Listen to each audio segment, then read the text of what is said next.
સહજાનંદ સ્વામી મહારાજની જય.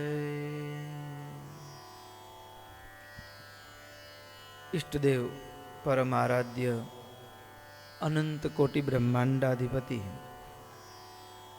સર્વનિયંતા સર્વ અંતર્યામી ભગવાન સ્વામિનારાયણ એમના દિવ્ય ચરણ કમળ સાનિધ્યમાં ચારેય કોર વીટળાઈને બેઠેલા અનંત અનંત અક્ષર મુક્તો, એમની જ પાવન સન્નિધિ માત્ર ઉપસ્થિત પૂજ્યપાદ વયોવૃદ્ધ શતાયુ સદગુરુ સનાતન સ્વામી, માનવી મંદિરના મહંત પૂજ્ય પુરાણી સ્વામી કેશવજીવન સ્વામી, શાસ્ત્રી સ્વામી સૂર્યપ્રકાશ સ્વામી, ભગવત પ્રસાદ સ્વામી આદિ સંતો, તેમજ કથાભિલાષી એવા બાળ યુવાન વૃદ્ધ સમસ્ત ભક્તો, સર્વેને ભગવાન સ્વામિનારાયણની ભાવ સ્મૃતિ સહિત સાદર જય સ્વામિનારાયણ.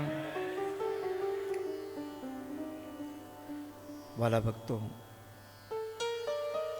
ચાલતી નિત્ય સાયંકાલીન શ્રીમદ સત્સંગી જીવન કથા ગંગા,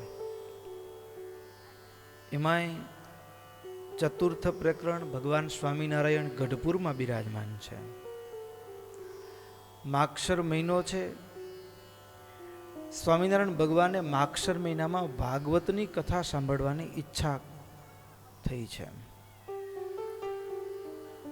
પ્રથમ વક્તાની નિયુક્તિ કરી પ્રાગજી પુરાણીને બોલાવ્યા. અમને કથા સાંભળવી છે, સંભળાવશો? અરે મહારાજ ચોક્કસ. મયારામ ભટ્ટને બોલાવ્યા. ભટ્ટજી મુહૂર્ત કાઢો કથાનું. મહારાજ આવતીકાલનું જ મુહૂર્ત છે, સાતમનું. છઠના દિવસે મહારાજે વાત કરી, સાતમનું જ મુહૂર્ત છે ભાગવત કથાનું. અને છઠના દિવસે મહારાજે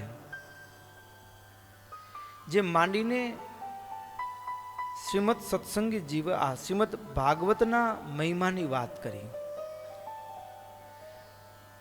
કેવી રીતે કથા સાંભળવી, ભાગવતનો મહિમા, શ્રોતા વક્તાના લક્ષણો, સભા કથાનું સ્થળ કેવું હોવું જોઈએ, અને વિગતે વાત કરતા કરતા ભાગવતનું દાન, ભાગવત શાસ્ત્રનું દાન આપવાની વાત પણ મહારાજે વિસ્તારથી કહી. અને હવે આગળ શ્રીમદ ભાગવતનું પુરશ્ચરણ. શ્રી નારાયણ મુનિર્વાચ શ્રીમદ ભાગવતસ્યાથ પુરશ્ચર્યા વિધિમ બ્રુવે યયા સિદ્ધ્યતિ રાજર્ષે પુરુષાર્થ ચતુષ્ટયમ. શ્લોકાર્ધે શ્લોકપાદમ વા નિત્યમ ભાગવતમ પઠેત યહ પુમાન સોપી સંસારાન મુચ્યતે કિમુતાખિલમ. સ્વામિનારાયણ ભગવાન કહે છે દાદા ખાચરને, દાદા હવે ભાગવતના પુરશ્ચરણનો વિધિ કહું છું. અને પુરશ્ચરણ કેવું, મહારાજે શિક્ષાપત્રીની અંદર પણ કીધું કે શ્રીમદ ભાગવત આદિ જે સત્શાસ્ત્રો છે એનું પુરશ્ચરણ કરવું અથવા કરાવવું. આ પુરશ્ચરણ કેવું, તો કે સર્વે પુરુષાર્થની સિદ્ધિને આપનારું. જે સંકલ્પ કરીએ એ સિદ્ધ થાય. આપણે અત્યારે સંકલ્પ કરીએ તો એના માટે કંઈક મહેનત કરવી પડે તો કામ થાય, પણ શાસ્ત્રમાં બાહ્ય મહેનત કરીએ એની સાથે સાથે આવી કોઈ ભજન આરાધનાની પણ જો મહેનત કરીએ તો પણ સંકલ્પની સિદ્ધિ થાય. તો મહારાજ કહે છે ભાગવતનું પુરશ્ચરણ કરે તો એના સર્વ પુરુષાર્થની સિદ્ધિ થાય, એના તમામ સંકલ્પો સિદ્ધ થાય. વળી મહારાજે કીધું કોઈ અડધો શ્લોક વાંચે, કોઈ એકાદ શ્લોક વાંચે, અરે શ્લોક અડધો શ્લોક ને એકાદ પાદ પણ વાંચ્યું હોય એવો પુરુષ પણ સંસારના દુઃખોથી છૂટી જાય છે. તો સમગ્ર ભાગવતનો જે પાઠ કરે એની શું વાત કરી મહારાજ કે સમગ્ર ભાગવતનો પાઠ કરે, શ્લોક અડધો શ્લોક કે એક પાદ પણ જો એ દરરોજ એનું વાંચન કરતો હોય, એનું પઠન કરતો હોય, શ્રવણ કરતો હોય, તો એ સંસારમાંથી છૂટી જાય, કાળચક્રમાંથી છૂટી જાય. તો સમગ્ર ભાગવત, એટલા માટે મહારાજ કહે છે આદરપૂર્વક શક્તિ અનુસારે ભાગવતનો પાઠ કરવો. એમાં વળી મહારાજે એવું કહ્યું કે બુદ્ધિશાળી માણસ એ છે, આપણી પાસે દુનિયાની કોઈ ડિગ્રી હોય, એ ડિગ્રી પેટનો ખાડો પૂરવામાં કદાચ કામ લાગે, પણ આપણને કાળના ચક્રમાંથી એ ડિગ્રી છોડાવી ન શકે. તો કાળના ચક્રમાંથી છોડાવે એવી બુદ્ધિ એટલે શું? તો કે ભાગવત આદિક શાસ્ત્રમાં જે બુદ્ધિ પ્રવૃત્ત થાય, તો એ બુદ્ધિ પણ આપણને એ સંસ્કૃતિમાંથી છોડાવી દે. એટલા માટે મહારાજ કે રોજ વાંચવામાં અશક્ત હોય, અસમર્થ હોય, સમયની અનુકૂળતા ન હોય, તો મહિનામાં કે વર્ષમાં એકવાર નિયમનું પાલન કરીને ભાગવતનો પાઠ કરવો. પછી ઘણા તો સમર્થ હોય, એટલે આસન સિદ્ધ કર્યું હોય, આ તો આપણા માટે સ્વપ્ન જેવું છે. એક દિવસમાં આખું ભાગવત મૂળમાં વાંચી જવાનું હો, આખું ભાગવત મૂળમાં વાંચી જવાનું એક દિવસમાં. એટલે એક આસન જ બેસવું પડે. મુરલી મનોહર સ્વામી વચનામૃત જયંતિના દિવસે આખું વચનામૃત, જ્યારે એની યુવા અવસ્થા હતી ત્યારે એક આસને બેસીને વાંચતા એવું સંતો પાસેથી સાંભળ્યું છે. એક દિવસમાં આખું વચનામૃત, એક વચનામૃત નહીં, આખું વચનામૃત. અને એવા આજે પણ વૃંદાવનની અંદર એવા બ્રાહ્મણો છે કે જે સમગ્ર ભાગવતનો પાઠ એક આસને બેસીને કરી જાય. શરીરના જે મળમૂત્રના કે આહાર વિહારના જે વેગો છે એના ઉપર પણ સંયમ રાખી, આહાર અને નિંદ્રા ઉપર સંયમ રાખી એક આસને બેસી અને સમગ્ર ભાગવતનો પાઠ કરી શકે. ઉત્તર ભારતમાં જઈએ, અયોધ્યા પ્રદેશમાં જઈએ, કૌશલ દેશની અંદર, તો ત્યાં રામાયણનો પાઠ થાય. અને એ હમણાં અમે એનો સ્વાદ, એનો આનંદ માણ્યો. 24 કલાકમાં રામાયણ પૂરું કરે. હા, પણ અમે જે આનંદ માણ્યો એમાં વળી વચ્ચે બદલતા હતા. પણ એક આસને બેસીને પણ વાંચી શકે એવા પણ તીવ્ર શ્રદ્ધાવાળા ભાગવત પુરુષો છે, ભગવાનના ભક્તો છે. અને આ કાર્ય ભગવદ પ્રેમ વિના શક્ય નથી.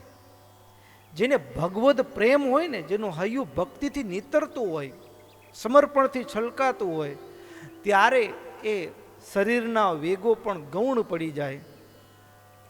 એની તીવ્ર લગન પરમાત્મા પ્રત્યેની હોય એના કારણે, ત્યારે જ આવું સંભવ બને. તો મહારાજ કહે છે સમર્થ પુરુષો હોય એ તો એક દિવસમાં એકાહે નૈવ શક્તસ્તુ, એક દિવસની અંદર 24 કલાકની અંદર પાઠ કરનારા પણ છે. પછી વળી કીધું કેટલાક 2 દિવસમાં પાઠ પૂર્ણ કરે.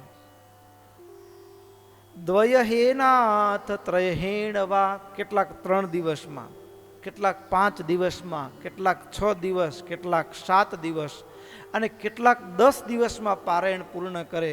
અને કેટલાક પક્ષ એટલે 15 દિવસ, કેટલાક મહિનો, માસે ન ઋતુ નામ આપી, અને કેટલાક એ 15 દિવસ 10 દિવસ પણ નહીં, એ ઋતુના આધારે 2 મહિનામાં એક ભાગવતનો પાઠ પૂર્ણ કરનારા પણ ભક્તો હોય છે. પણ આ ભાગવતનો, આખા ભાગવતનો પાઠ કરે તો એ ભુક્તિને મુક્તિ આપનારો કયો છે? અને દુનિયામાં છે ગ્રસ્થ જીવન હોય કે સાધુ જીવન હોય, માણસ તો માણસ છે ને. એટલે આમ તમે જુઓ, વિચાર કરીએ શિવજીભાઈ, તો આપણે નાના હતા ત્યારથી જેટલું વિચાર્યું કે હું આમ કરીશ, હું આમ કરીશ, એવું કંઈ થયું અત્યાર સુધીમાં? આપણે જેટલા સંકલ્પ કરી રાખ્યા હતા કે હું મોટો થઈને આમ થઈશ, આ કરીશ, એમાંનું 5% થયું છે? નથી થયું. એટલે આપણે ધારીએ છીએ ને એ થતું નથી. હવે આમાં બે વસ્તુમાં શું સમજી શકાય એવી વાત છે. એક તો આપણે ધારવામાં ભૂલ છે, અને બીજું ધારેલું કામ કરવાની યુક્તિ આપણને આવડતી નથી. જો ધારેલું કામ કરવું હોય તો એના માટેની એક યુક્તિ હોય કે હું કહું એમ થાય. એના માટે માણસ જેટલો પ્રયાસ બારે કરે છે એની જગ્યાએ થોડો ઊંડો ઉતરીને અંદર કરે ને તો જમાવટ થાય, તો એ ધારે થાય, એ બોલે થાય. મહારાજે પહેલા જ વચનામૃતમાં કીધું કે જેના મનની વૃત્તિ ભગવાનના સ્વરૂપમાં અખંડ રહેતી હોય તો એ જીવ ઈશ્વર માયા બ્રહ્મના રૂપને દેખવાને ઈચ્છે તો તત્કાળ દેખે, એટલે એની ઈચ્છા મુજબ થાય. એટલે આપણા હૈયામાં ઉઠતા સંકલ્પ, પણ કેવા સંકલ્પ કરવા એ એક કળા છે.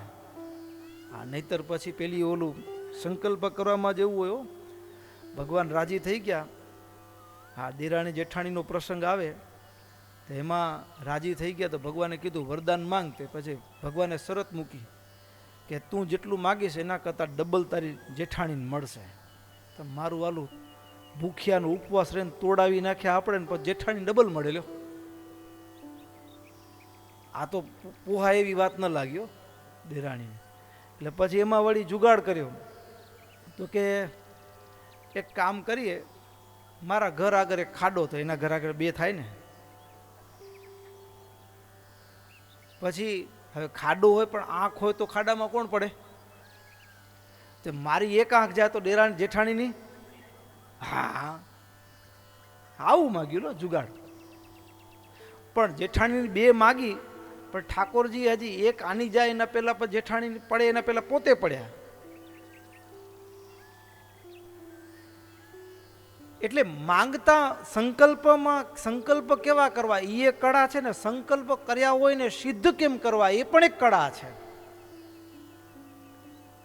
પોતે મનમાં ધારી રાખ્યું હોય એને પાર પાડવું, એની ઈચ્છા મુજબ થાય એના માટે શું કરવું જોઈએ? હવે એના માટે છે ને રાક્ષસોને સરસ આવડતું હોય. મારું હાલું આ બુદ્ધિ એની પાસે હતી જુગાડ. એને મનનું ધાર્યું કરવા માટે બધા શું કરતા હોય? હિરણ્યકશિપુ તપ કરવા નીકળી ગયો. એને ખબર છે કે આપણે આમ કોઈને કહેશું કે તું આમ કર કોઈ નહીં કરે. પણ પોતાનું ધાર્યું કરવા માટે હિરણ્યકશિપુએ શું કર્યું? તપ કર્યું, વરદાનો મેળવ્યા. તમામ રાક્ષસ જીવનમાં જોજો, અસુરો જેટલા આવશે તો એ પોતાનું ધાર્યું કરવા માટે દૈવી શક્તિનો એને સહારો લીધો, પછી એનો દુરુપયોગ કર્યો પછી એને. એટલે વળી પાછું જે શક્તિ મળી હતી એ ફોગટ ગઈ. પણ અહીં એક બહુ સરસ વાત સ્વામિનારાયણ ભગવાને કીધી, એ બહુ કામ લાગે એવી વાત છે. ભજન છે ને, ભજન એ સંકલ્પ સિદ્ધિનો એકમાત્ર ઉપાય છે. એના સિવાય દુનિયામાં લાખો ને કરોડો સંકલ્પ કરીએ પણ એકે સંકલ્પ પૂરો થવાનો નથી. સંકલ્પને સિદ્ધ કરવાનો એકમાત્ર ઉપાય છે ભજન. બાહ્ય પુરુષાર્થ જોઈશે, નહીં જોઈએ એમ નથી, પણ ભજન. તો એ ભજનની જે પદ્ધતિ, જે પ્રક્રિયા છે એને પુરસ્ચરણ કહેવાય છે. શું કહેવાય છે? પુરસ્ચરણ. એની વાત મહારાજ કહે છે. મહારાજ કહે છે જે પારાયણ કરવાની હોય, પારાયણ કરીએ, કથા થાય ને, 7 દિવસમાં પારાયણ, 7 દિવસમાં પાઠ પૂરા કરી લેવાનો, એક આખું ભાગવત વાંચન કર્યું હોય, પારાયણ કર્યું હોય, તો એ પુરસ્ચરણ માટેના એક દિવસ પહેલા દિવસે કેટલા અધ્યાય વાંચવાના? તો મહારાજ કહે છે પહેલા દિવસે 48 અધ્યાય, બીજા દિવસે 51, ત્રીજા દિવસે 49, ચોથા દિવસે 53. અને આ બધો જે નિર્ણય છે એ જમદગ્નિ ઋષિએ કર્યો છે. 5મા દિવસે 49, 6ઠા દિવસે 41 અને 7મા દિવસે 44 અધ્યાયો વાંચવાના કહેલા છે. અને આવી રીતે જો વાંચે તો 7 દિવસમાં ભાગવત સપ્તાહ સંપન્ન થાય. આવી રીતે લગભગ કથાનું વાંચન થતું હશે, પણ હવે ઘણીક વખત ક્રમ બદલાઈ ગયા છે સમયાંતરે. પછી કથા જે પુરસ્ચરણ જે છે એનો પ્રારંભ કરવાનો હોય, તો પ્રારંભ કરવામાં પડવો એટલે એકમ, ચોથ, આઠમ અને 14 આટલી તિથિ છોડીને બાકીની તિથિમાં પુરસ્ચરણનો પ્રારંભ કરવો. પછી એમાં પણ નક્ષત્રના યોગ છે. એમાં અશ્વિની, રેવતી, હસ્ત, પુષ્ય, મૃગશીર્ષા, પુનર્વસુ, અનુરાધા, અભિજીત, સ્વાતિ, રોહિણી, શ્રવણ, ગનિષ્ઠા અને શતતારકા, આ જે નક્ષત્રો છે એ પુરસ્ચરણનો પ્રારંભ કરવા માટે પવિત્ર કયા છે, એટલે એમાં પ્રારંભ કરવો. હવે પુરસ્ચરણ કરવા માટે કેવી રીતે કરવાનું, તો કે સાત્વિક લક્ષણવાળા 5 બ્રાહ્મણોનું એ વરણ કરવાનું. 5 બ્રાહ્મણોનું વરણ કરવાનું. અને જે બ્રાહ્મણોનું આપણે વરણ કરીએ એ બ્રાહ્મણોને આપણે દરરોજ એને પૂજા કરીએ તો દરરોજ એને ધારવા યોગ્ય, એને ધારણ કરવામાં કામ લાગે એ માટે શ્વેત ધોતી આદિ વસ્ત્ર, સુવર્ણની વીંટી, આસન, જલપાત્ર કે કામડો, આ વસ્તુ એ બ્રાહ્મણને દક્ષિણાના રૂપમાં આપવાની. વળી આગળ કીધું કે જે બ્રાહ્મણ છે એ 7 દિવસ સુધી એ આપણે ત્યાં રહી અને એ શાસ્ત્ર આરાધનામાં પ્રવૃત્ત થાય છે, એટલા માટે એ માંદા ન પડે, શરીરથી બીમાર ન પડે. એટલે જો ઠંડીનો સમય હોય તો આવા બ્રાહ્મણ માટે ગરમ પાણીની વ્યવસ્થાથી માંડી અને તમામ વ્યવસ્થા આપણને કરવાની. પછી એ આખો દિવસ પુરસ્ચરણમાં બેસનારા જે વિપ્રો છે, એક આસને બેસી અને શાસ્ત્રનું પઠન કરવાનું છે, પારાયણ કરવાની છે. આપણે 5, 10, 15, 50 મિનિટ બેસીએ એટલે ઘોટણ ઊંચું નીચું કરીએ, પગ ફેરવીએ. હવે 4 કલાક 5 કલાક એક આસને બેસનારા હોય તો સ્વાભાવિક છે કે શરીરના ધર્મ પ્રમાણે થોડું શરીર જકડાય ને. તો પુરસ્ચરણમાં બેઠેલા એવા જે વિપ્રો હોય એની પગચંપી કરવી, એને તેલની માલિશ આદિ કરી દેવું, એના વસ્ત્રો ધોવા, પાત્રો માંજી દેવા આદિ એ બ્રાહ્મણોની સેવા અવશ્યપણે કરવી ઘટે. પછી આ જે પુરસ્ચરણ છે એ પવિત્ર તીર્થ સ્થાનો હોય કે ભગવદ મંદિર હોય અને એવી જગ્યાએ કરાવવું. પછી પોતાનું ઘર હોય તો ઘરની અંદર પણ કરાવી શકાય. પછી સુવર્ણની પ્રતિમા બનાવી અને એમાં પછી ભગવાનનું આહવાન પૂજન થતું હોય અને એવી રીતે પુરસ્ચરણનો પ્રારંભ થાય. હવે પુરસ્ચરણ થાય એટલે કેટલા પાઠ કરવાના, તો કે 108 વખત ભાગવત સંપૂર્ણ. કેટલી વખત? 108 વખત. હા, અને 108 વખત એ ભાગવત નું પારાયણ થાય અને એમાં પણ સ્પષ્ટ ઉચ્ચારણ કરતા હોય અને ક્યાં વિરામ કરવો, જે કહેલા અધ્યાય છે ત્યાં જ વિરામ કરવો એના નિયમ મુજબ. અને આવી રીતે પુરસ્ચરણ થાય ને પુરસ્ચરણમાં બેઠેલા જે વર્ણી થયેલા જે બ્રાહ્મણ હોય એના માટે પણ કેટલાક નિયમો છે કે એ યજમાન સિવાય કોઈનું અન્ન પણ ન સ્વીકારે, કોઈની દક્ષિણા પણ ન લે. અને આવી રીતે અને એક સપ્તાહ 7 દિવસ થાય, 5 બ્રાહ્મણ રાખ્યા છે, 7 દિવસ થાય એટલે ફરી પાછું એનું પૂજન કરવાનું. સોનામોર આદિકથી સોનામોરનો ભાવ વ્યક્ત કર્યો છે એટલે આપણી શક્તિ પ્રમાણે દક્ષિણા આપવી. પછી હવે 7 દિવસ બ્રાહ્મણની પાસેથી ભાગવતનું પુરસ્ચરણ કરાવ્યું હોય અને પારાયણ કરાવી છે, બેઠા જ ત્યાં એમાં કંઈક આવડા રૂપિયા હોય, કાંઈ બેઠે બેઠે વાંચ્યું છે. જમવાનું તો અહીંયા જ હતું, તૈયાર જ હતું, બધું તૈયાર મળતું હતું. 50 રૂપિયા થઈ રહે ને, 100 રૂપિયા થઈ રહે ને, એમ નહીં. 108 પારાયણ પૂર્ણ થાય ત્યારે આ દશાંશ એનો હોમ કરવાનો વિધિ આવે. દશાંશ હોમ કરવા માટે અસમર્થ હોય તો પછી દશાંશનો જે ભાગ છે એ ખર્ચ લાગે એટલું બ્રાહ્મણને દક્ષિણાના રૂપમાં પૂજા વિધિમાં એમાં પણ આપી શકાય, કે દશાંશ અધિક પાઠ પણ કરી શકાય. તો આ જે પુરસ્ચરણ છે, મારે જે વાત કરવી છે પુરસ્ચરણ. ભક્તો, શાસ્ત્ર જીવંત છે, સત્ય છે. જીવનમાં ગમે એવી કઠણાઈ આવે ને, કઠણાઈ, પ્રારબ્ધને ઠેલો મારવાની તાકાત પુરસ્ચરણમાં છે, ભજનમાં છે. પ્રારબ્ધને ઠેલો મારવાની દુનિયાનો કોઈ માણા ઠેલો ન મારી શકે. સમજ્યા ને? પ્રારબ્ધની કઠણાઈ હોય ને, આપણે ક્યાંક જઈએ, ચાદર ઓઢાડી હોય કે જે કરતા હોય, જેને જે કરતા હોય એને વંદન છે, પણ એનાથી પ્રારબ્ધને ઠેલો લાગે નહીં.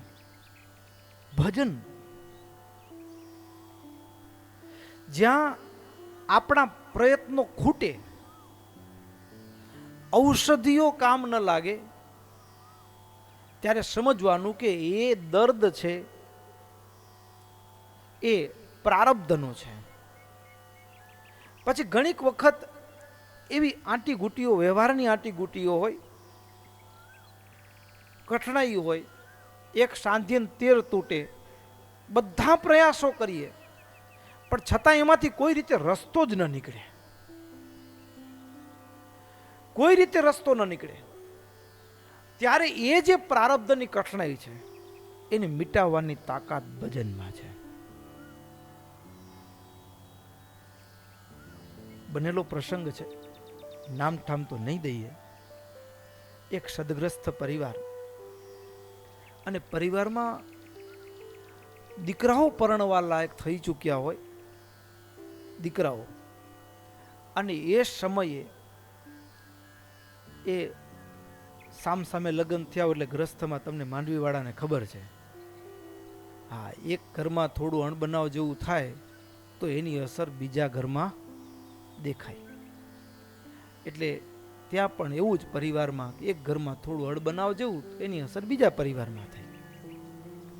છોકરા પરણવાની ઉંમરે પહોંચેલા, પણ ત્યારે હવે એ ભાઈ હતા ને, એના બેનનું થોડું ઓછું બનતું, તો એના ભાઈને કીધું કે તું ઘરેથી નીકળી આવ. હવે અમદાવાદ, વડોદરા કે મુંબઈ જેવા શહેરમાંથી અહીંથી પરિવાર ગયો હોય અને ભાઈ ઘરમાંથી નીકળી જાય, પછી બાઈ ભાડાના મકાનમાં રહેતા હોય, બે છોકરા હોય, અને કઠણાઈ તો એ વાતની કે એ બાપ ઘરમાંથી નીકળી ગયો હોય, સ્વતંત્ર રહેતો હોય, અને પછી એક દિવસ હોસ્પિટલની અંદર એ કોઈક સંબંધી હશે કોઈક, અને એને ખબર અંતર પૂછવા માટે ગયા, તો એ જ હોસ્પિટલમાં દીકરો સામે મળી ગયો. તો એ બાપે દીકરાની સામે પણ ન જોયું,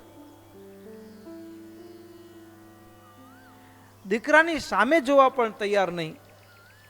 આવી સ્થિતિ, ઘરનું ભાડું 15-20 હજાર રૂપિયા, છોકરા બધા ભણે, અને એ માં બિચારી આજુબાજુના વિસ્તારમાં કપડાઓ વેચે. હવે એનામાંથી માંડ 5-7 હજાર 10 હજાર રૂપિયા માંડ કમાય કે ન કમાય, અને ઘર ચલાવવાનું. અને દેવ યોગે આ પરિવાર સંતોના યોગમાં આવ્યો. સંતોના યોગમાં આવ્યો. પુરસ્ચરણ શું કરે, શાસ્ત્ર શું કરે, ભજન શું કરે, એમને ત્યાં સંતો ગયા. સંતો ગયા એટલે દીકરો રડી પડ્યો.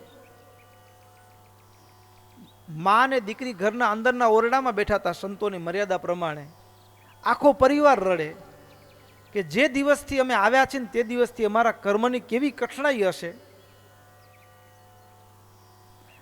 આ વાત ચાલતી હતી. સાધુના હૈયામાં શું થયું, દુનિયાની સલાહ લઈએ એના કરતાં શાસ્ત્રની સલાહ લેવાની. કોઈ માણસને પૂછીએ ને કે મને તકલીફ છે શું કરું, એમ નહીં, શાસ્ત્રને પૂછીએ. એટલે મહારાજે કીધું કે ગમે એવી તકલીફ હોય ને તો નારાયણ કવચનો પાઠ કરવો. નારાયણ કવચનો પાઠ કરવાનું કીધું એમને. નારાયણ કવચનો પાઠ કરવાનો. હવે એને ગુજરાતી વાંચતા ના આવડે, સંસ્કૃત વાંચતા ના આવડે, હવે નારાયણ કવચનો પાઠ કેમ કરો? એટલે પહેલાં તો યુટ્યુબમાંથી નારાયણ કવચ શોધી કાઢ્યું, નારાયણ કવચ સાંભળે અને પછી ચોપડીમાં જુએ, કારણ કે સ્પષ્ટ ઉચ્ચારણ પણ ના આવડતું હોય. પણ ગજબ એ વાતનો હતો કે જે બાપ હોસ્પિટલમાં દીકરો સામે મળે અને દીકરાની સામે જોવા તૈયાર નથી, એ જ બાપ એ નારાયણ કવચનો સવારે સાધુની સાક્ષીમાં પાઠ કરવાનો સંકલ્પ કર્યો અને કોઈ પણ શરત વિના બાપ સાંજે ઘરે આવી ગયો. કોઈ પણ શરત વિના પરિવારમાં સંપીને રહેવા લાગ્યા. આ ભજનની તાકાત છે. દુનિયામાં કઠણાઈ આવે, વ્યવહારની, પરિવારની, આર્થિક ગમે તે કઠણાઈ આવે, આ એક ઘરનો પ્રસંગ નથી, આ ઘરે ઘરે બને છે. ઘરે ઘરે બને છે. પણ ભક્તો, ભજન, ભજનની તાકાત, ભજનનું બળ, ભજનનું સામર્થ્ય મહારાજ એટલા માટે કહે છે, પુરસ્ચરણ 108 પારાયણ કરી હોય ભાગવતની, મનવાંછિત સુખની પ્રાપ્તિ થાય. અરે ગાયત્રી મંત્રનું પુરસ્ચરણ કરાવી શકાય, દ્વાદક્ષાક્ષર મંત્રનું પુરસ્ચરણ કરાવી શકાય, અષ્ટાક્ષર, ષડાક્ષર મંત્ર, અને મહારાજે કીધું જેમ ભાગવતનું પુરસ્ચરણ કરવા માટે જેવી રીતે બ્રાહ્મણોની વરણી કરી અને એની પૂજા આરાધના, એને દક્ષિણાઓ આપવામાં આવે, એ જ રીતે જે શાસ્ત્ર કે જે મંત્રનું પુરસ્ચરણ કરવામાં આવે તો એ પણ વિધિવત રીતે જો પુરસ્ચરણ કરવામાં આવે અને 10મા ભાગે હોમ કરે અથવા તો 10મો ભાગ છે એમાં જે ખર્ચ થાય એ બ્રાહ્મણોને એ જમાડીને તૃપ્ત કરે, એ પણ વિકલ્પને પસંદ કરી શકાય. અને આવી રીતે જો વિધિવત જો પુરસ્ચરણ કરે તો એના કર્મની કઠણાઈને, પ્રારબ્ધને, ભક્તો આયુર્વેદની અંદર ચરક સંહિતાની અંદર આયુર્વેદના પ્રણેતાએ ચરક ઋષિએ બહુ સરસ વાત કરી. એને વાત કરતા એવું કહ્યું કે મારા જે આ સંહિતા છે ને, આ ચરક સંહિતાની અંદર આ દુનિયાનું એવું કોઈ દર્દ નથી કે જેનો ઈલાજ મેં નથી કહ્યો. અને આમાંથી જેને ઈલાજ ન મળે તો એનું દર્દ છે એ કર્મનું છે, પૂર્વનું છે.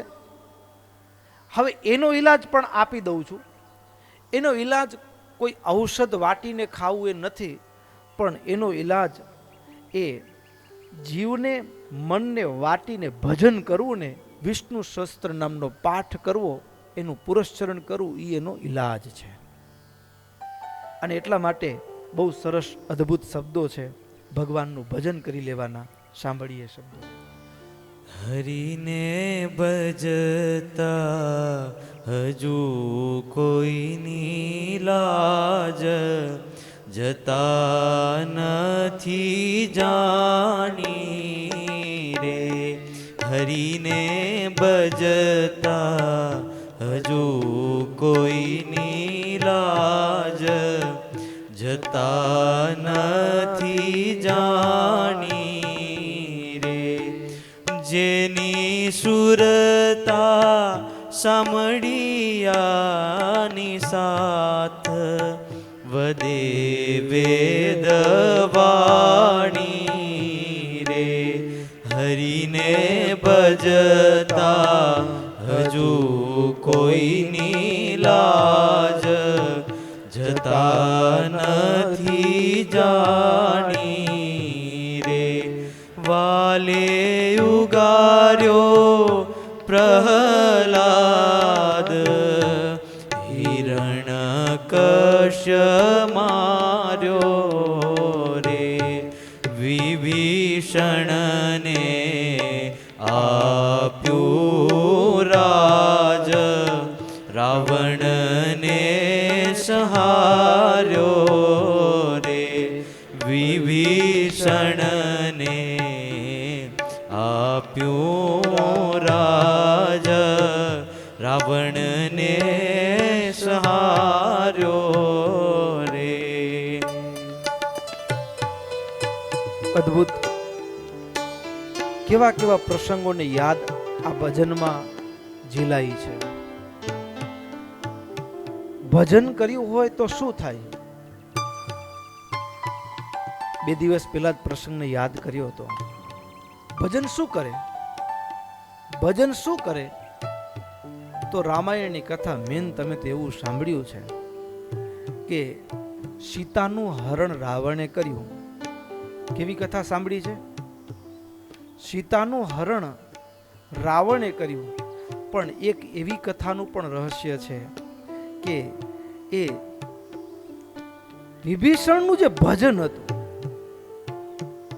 વાસ્તવમાં એમ કહીએ તો પણ ચાલે કે આખી યોજના રામાયણની જે કથા છે એ આખી યોજના ભગવાન રામના હૈયામાં એક એના ભક્તને એ અસુરોની લંકાની મધ્યથી એને છોડાવવા માટેની હતી.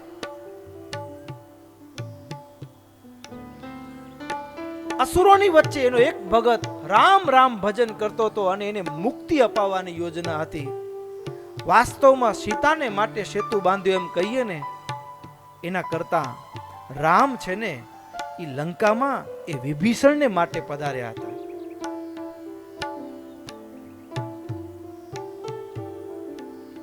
રામનો વનવાસ એ કઈ માગ્યો એના કરતા એમ કેવું, એના કરતા પણ એવું પણ કહી શકાય કે રામને વન તરફ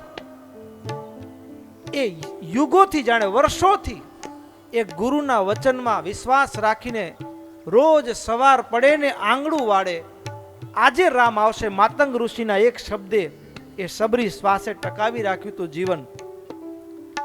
અને એ રામને અયોધ્યાના રાજભવનથી વન તરફ એ સબરીનો પ્રેમ ખેંચતો હતો. એ સુગ્રીવનો પ્રેમ ખેંચતો હતો. હનુમાનજી મહારાજનો એ જટાયુ,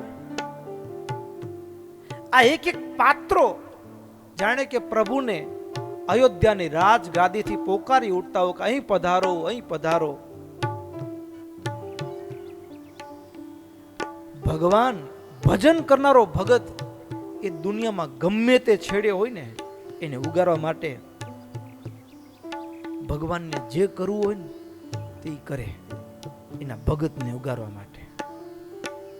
અને એનો વિભીષણને ઉગારવા માટે જો હકીકતમાં સીતામાં જો કામાંધ હોત ને રાવણ, તો સીતાને અશોક વાટિકામાં ન રાખત, એને રાજભવનમાં રાખે. ભલે કદાચ માં જાનકીજી છે, એનું સતીત્વ છે, એને અડી ન શકે, પણ જો પૂર્ણ કામાંત હોય ને, પણ એને અશોક વાટિકા સુધી સીમિત રાખ્યા છે. પણ વાસ્તવમાં રામને કોઈ લંકા સુધી ખેંચતું હોય તો એ વિભીષણ ખેંચે છે, એનો એક ભગત ખેંચે છે. અને ભક્તોની કેવી સ્થિતિ હશે વિચાર તો કરો. હિરણ્યકશિપુના રાજની અંદર એક જ નાની અમથી ઉંમર હોય પ્રહલાદની, કેવી વિતાડવામાં આવતી હોય, કેવી વિતાડવામાં આવતી હોય. હાથીના પગ નીચે કચડવાના તૈયારીઓ થઈ હોય, પર્વત ઉપરથી ફેંકવાની, કૂવામાં નાખવાની, ઝેરી જીવજંતુઓથી કેટલા પ્રયાસો થયા હોય, પણ એની વચ્ચેથી એને ઉગારવા માટે મારો પ્રભુ થાંભલામાંથી પ્રગટ થાય. સબ દર્દ કા એક ઇલાજ ભજન. આગળ કે છે, વાલે નરસિંહ મહેતા ને હાર હાથો હાથ આપ્યો રે. વાલે નરસિંહ મહેતા ને હાર હાથો હાથ આપ્યો રે. ધ્રુવને આપ્યું અવિચળ રાજ, પોતાનો કરી સ્થાપ્યો રે. ધ્રુવને આપ્યું અવિચળ રાજ, પોતાનો કરી સ્થાપ્યો રે. હરિને ભજતા કોઈની લાજ જતા નથી જાણી રે. નરસિંહ મહેતાને હાર હાથો હાથ આપ્યો રે, ધ્રુવને આપ્યો અવિચળ રાજ પોતાનો કરી સ્થાપ્યો રે. 5 વર્ષનો બાળક હોય,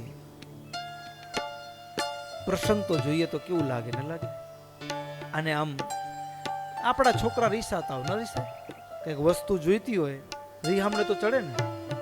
હા, એ પછી થોડીક વાર બોલે નહીં, માથું આમ કરીને બેઠો હોય ઘરના ખૂણામાં, ઘણા થોડાક આકરાઓ તડકામાં બેસી જાય, પોતે છાનો રાખવા આવશે. ઘણા બાળક છે, મજાની મસ્તી જો. આ એનું બ્રહ્માસ્ત્ર છે. રીસાવું છે ને એ નાનકડા છોકરાનું એ બ્રહ્માસ્ત્ર છે. એ મા બાપને કરવું જ પડે. એ મનનું ધાર્યું કરાવવા માટે બાળક પાસે રડવું છે ને, રુદન એ હથિયાર છે. અને એનો પ્રયોગ કરે. એને તમે બહાર જાઓ ને એને હાલવું હોય ભેગું, એને ઈચ્છા હોય, નક્કી કર્યું કે મારે જાવું જ છે એના ભેગું, હા, તો એ બરાબરની રડવાનું ચાલુ કરીને તમે ક્યાંક સવારે વહેલા નીકળવાના હો ને તો તમારા પેલા ઈ જાગી ગયો. તમને એમ કે એને જગાડીને કેવું નથી કે આપણે બહાર જવાનું છે અને નીકળી જશો સવારે, પણ તમારા પેલા જાગીને બેઠો, ક્યાં જાઓ છો, મને હાલવું છે. હા, એનું રુદન એનું હથિયાર છે. રીસ તો મારીને તમારી પણ હોય, પણ એ રીસ ને એ માં કેવી હશે કે એ રીસને પરમાત્માના ચરણો સુધી લઈ જાય અને પરમાત્માનો ભેટો કરાવી દે. હા, દુનિયાના માણસની રીસ છે ને એ વસ્તુ પદાર્થનો ભેટો કરાવે. એક વસ્તુની માટે રીસામણે ચડ્યા હોય તો વળી વસ્તુ લેવડાવી દે. પણ એ ધ્રુવ નાની અમથી ઉંમર હોય અને એ બાપના ખોડામાંથી ને અપમાન, હળહળતું અપમાન કરીને કાઢવામાં આવ્યો હોય અને હૈયામાં જે ઘા લાગ્યો હોય અને ઘાના ભાવ એ આંખના આંસુ રૂપે વહેતા હોય અને એ માં એમ કે તારો એક પિતા કદાચ તારો તિરસ્કાર કરે પણ જગત પિતાની પાસે જઈને માંગ. ભજનથી શું થાય? ભજનથી શું થાય? તો એને બોલતો ચાલતો પુરાવો હોય તો એ 5 વર્ષનું બાળક 6 મહિના સુધી 6 મહિના ભગવાનને પ્રાર્થના કરે અને ભગવાન એની સામે હાજર થઈ જાય. કેટલી મોટી વાત છે. આગળ કહે છે ભજન. વાલે મીરાતે બાઈ ના જેર હડાહડ પીદારે. વાલે મીરાતે બાઈ ના જેર હડાહડ પીદારે. વડી પાંચાળીના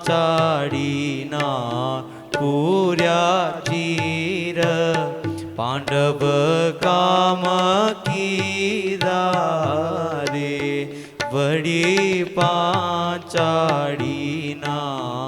પૂર્યા ચીર પાંડવ કામ કીદારે. હરિને ભજતા હજુ કોઈની લાજ જતા નથી જાણી રે.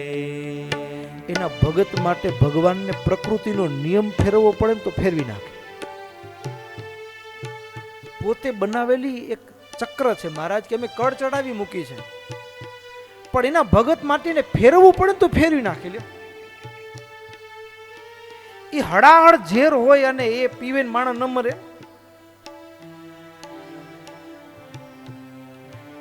ન મરે? શું એવું સંભવ છે? પણ એના ભગતની રક્ષા કરવા માટે એ ઝેરના ગુણો પણ ફેરવી નાખે. અરે એટલું નહીં, ભજન શું કરે? એક ભજનથી પરમાત્માની સાથે એક તાર બંધાય, પ્રેમનો તાર બંધાય.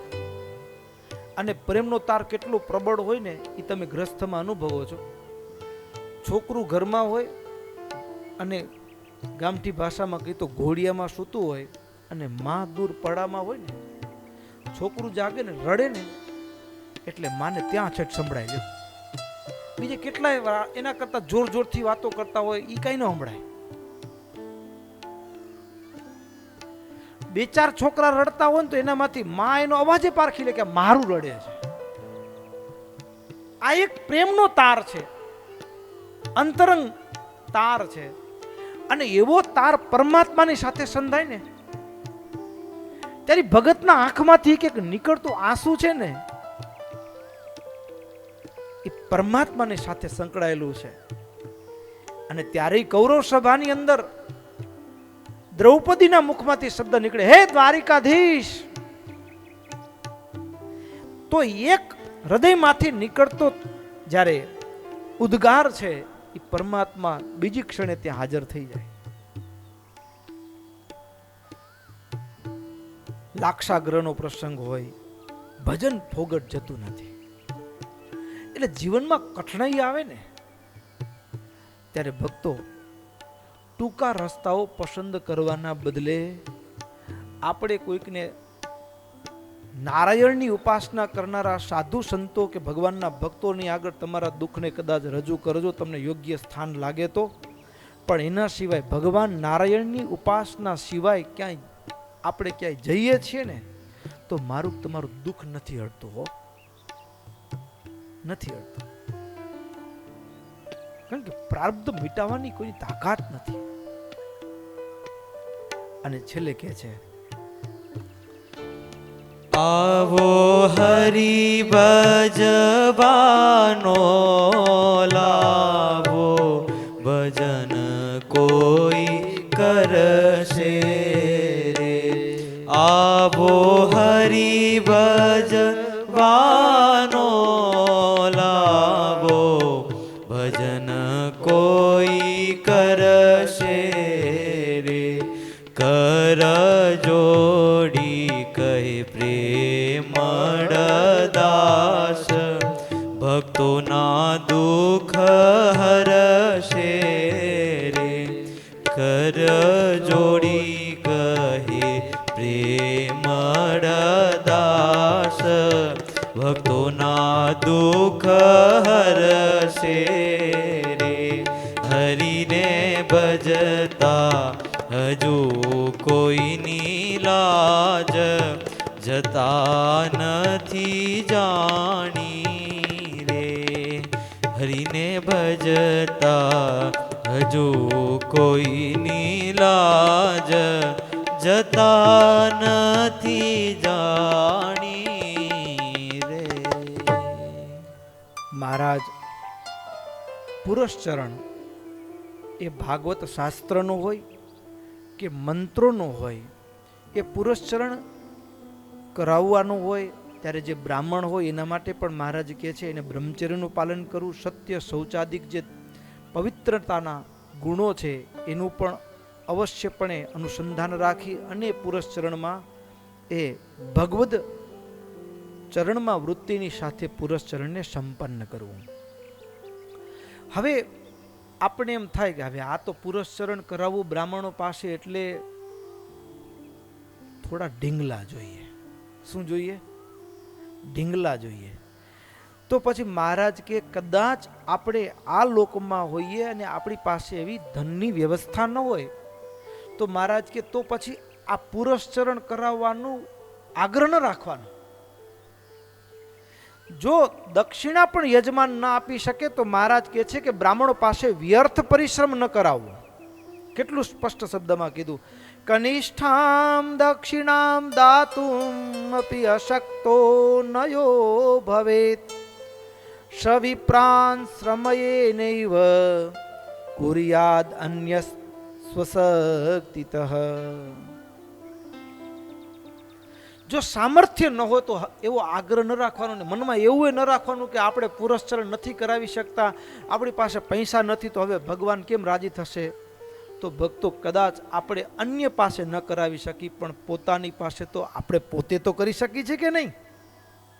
કરી શકીએ છીએ, આપણે પોતે કરી શકીએ છીએ. અને ભક્તો મજાની વાત તો એ છે કે આપણે ભજન કરીએ ને, તમે દરરોજ સવારે એક કીર્તન બોલતા હો ને, દરરોજ સવારે